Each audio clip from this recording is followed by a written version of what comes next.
Did you know that Coca-Cola was heavily influenced by racism and marketed primarily to whites, while Pepsi established a division dedicated to targeting African American consumers? John Pemberton, an Atlanta pharmacist and the inventor of Coke.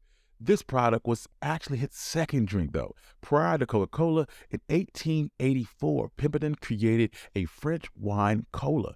This drink was a copy of a popular French wine that contained cocaine. However, just as the product was gaining popularity, Atlanta made a decision to outlaw alcohol sales in November of 1885.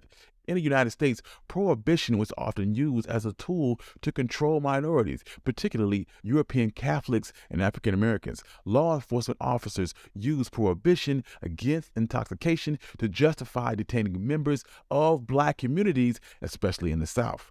This led to, in 1886, John Pemberton creating a temperance drink with reported medicinal effects. He named it Coca-Cola. This drink became popular and it was seen as a socially acceptable alternative to drinking alcohol in bars. Coca-Cola quickly became embraced as an intellectual beverage of well-off whites. Eliminating alcohol was only a temporary solution, as Asada G. Chandler, who had taken over the business, kept the formula a secret. However, as an Atlanta newspaper would reveal in 1891, what consumers already knew, Coca-Cola contained cocaine. Chandler began marketing the drink as refreshing rather than medicinal and managed to survive the controversy. But concerns erupted again after the company began distributing distinctive glass bottles in 1899, making it easily accessible to people of all races. Middle-class whites worried that the soft drink was contributing to the rise of cocaine use among African Americans. Southern newspapers reported Negro coke fiends were raping white women, and the police were seemingly powerless to stop them. By 1903, Chandler responded to these white fears and a wave of anti-narcotics legislation by removing cocaine and adding sugar and caffeine. Coca-Cola's recipe was not the only thing influenced by racism. During the 1920s and 30s, Coca-Cola was heavily influenced by white supremacy, and this manifested itself in their lack of targeting of Black consumers. Coca-Cola would go as far as introducing double-sided vending machines, one side for Black Americans and another side for white Americans.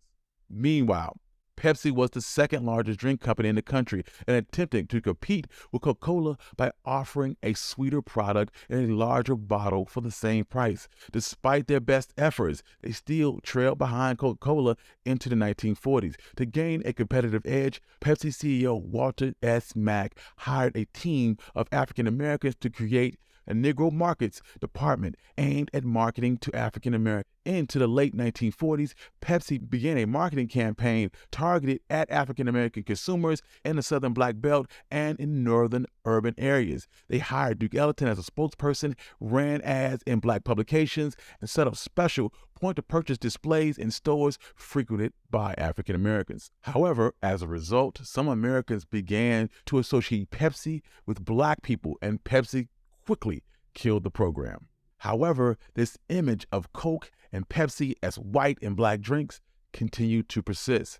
It was not long after this that Coke sought to shake their whites-only drink tag and began marketing to African Americans. They also began to support African American organizations and developed a relationship with the NAACP. It took some time, but the new tactic worked, and today, racial lines between soda companies, even in the South, is just a distant memory. Soft drink companies are now on good terms with one of their largest demographic markets, African Americans.